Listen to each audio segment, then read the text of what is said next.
Hello everyone and welcome back to NGC Notary. As I stated in my last video, I also had a loan modification coming up. So I was like, just like with the seller's package, let me go through these loan modification documents with you guys. And if you ever have a loan modification, you can come back and look at this document, look at this video, and you'll know what you're doing. For those who don't know, a loan modification is a change made to the terms of an existing loan that has been agreed upon by the lender and the borrower. So that's what a loan modification is. So what I'm going to do is I'm going to go through loan modifications are really easy, just like seller's packages are. My package here, as you see, it is 20 pages long. But for this particular lender, they want you to complete 2 full packets. So basically that means that I needed to print out 40 pages and I need to complete those 40 pages, which is 2 complete packages with the signer, and I need to leave the 3rd package with the signer as well. That is very important because it will tell you. That's why reading your instructions when you get them from the signing service, or if you have it from a direct client, it is very important that you read your instructions. So we're gonna go through this, and we're gonna go through these documents, and I'm gonna tell you what they are, tell you what the definition is, how I will present them in front of the signers when I complete this signing. So of course, when I arrive at the signing, I will first of all verify the signer's identity via their type of identification or valid identification, whether or not that is their driver's license, state ID, passport, anything like that. Once I do that, then I'll go ahead and also administer an oath to them regarding ensuring that the information in the documents is correct to the best of their knowledge and belief.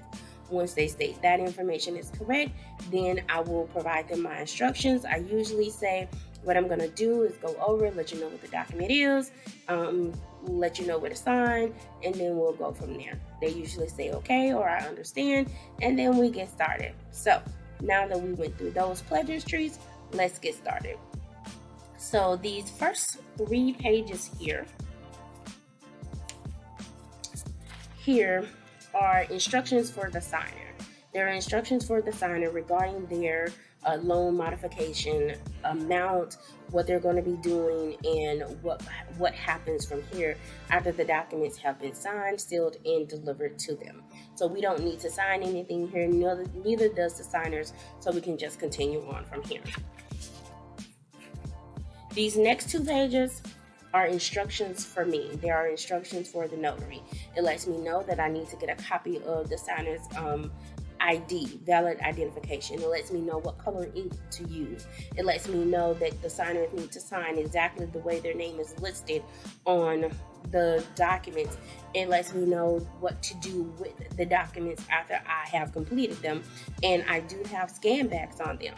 It also lets me know that, hey, you need to print out and complete 2 full copies, and then you need to leave the 3rd copy with the signers. So that's what these 2 pages are. Here, instructions for me, instructions for the notary.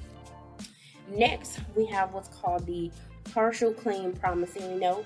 And just like with your buyer's package, or just like with your refinance package, you have a note in there.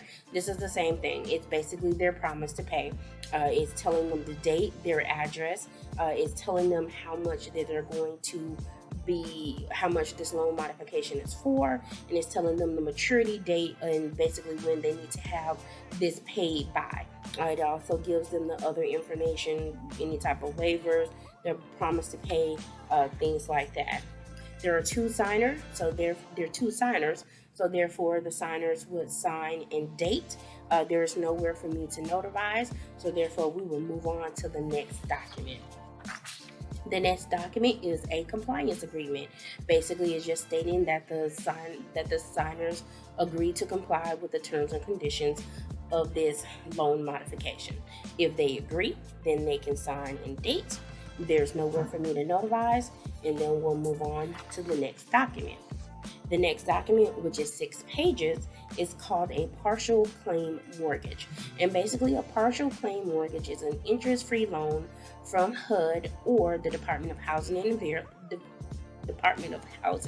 and Development. I cannot talk.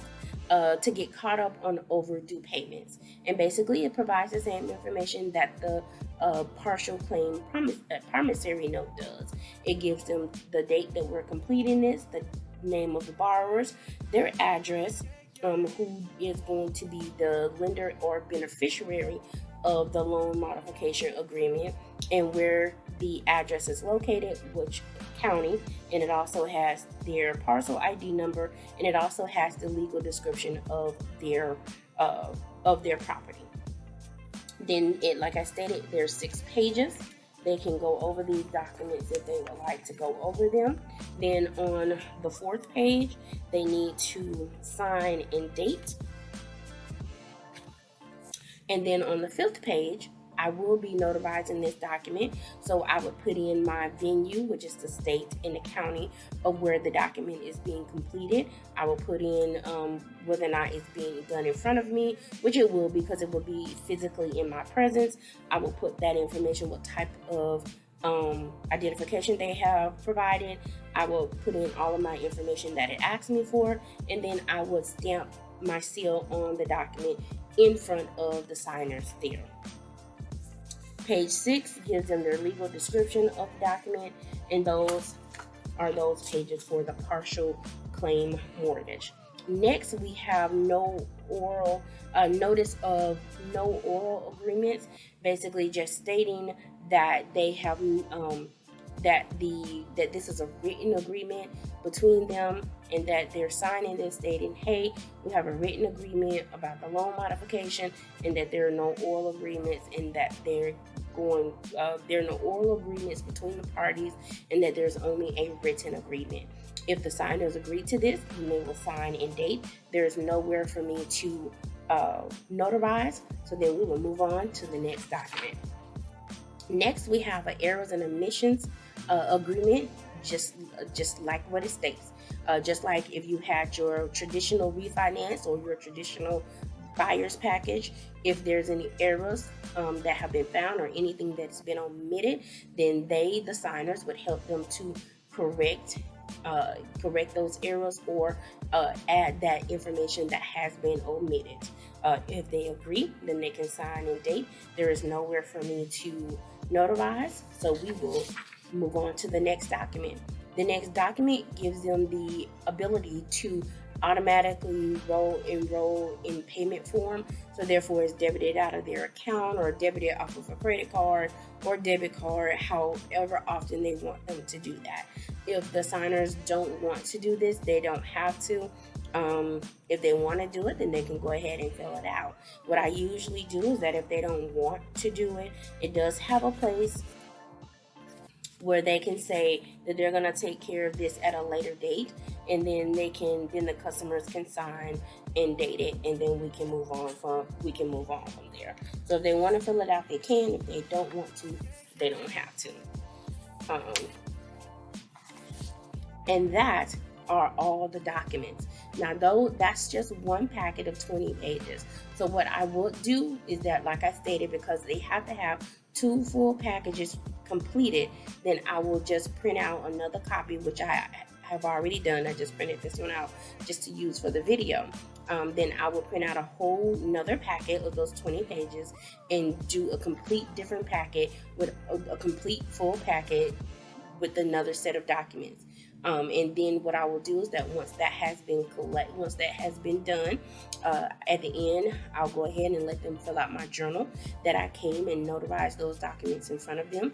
And that will be the end of the presentation, the end of the signing in front of the signers. As you see, it was only one document for me to notarize in here, so that would mean I would only have 2 documents to notarize, meaning that we have a double package.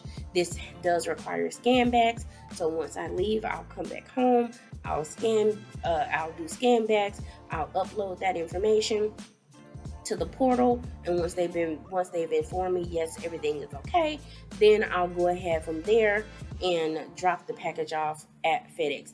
I'm sorry, at UPS. Actually, this one is for UPS. I didn't have the shipping label in there to show you guys, but this one is actually UPS. And that is what goes on in a loan modification. Basically, that's it. It's an easy peasy, lemon squeezy type of signing. And I hope that this has helped you guys to understand a little bit more about the documents inside a loan modification. Let me know if it did. Let me know if it didn't. I am here for all type of criticisms. You can let me know if I need to add something, if I need to take away something, if you want me to do a different topic.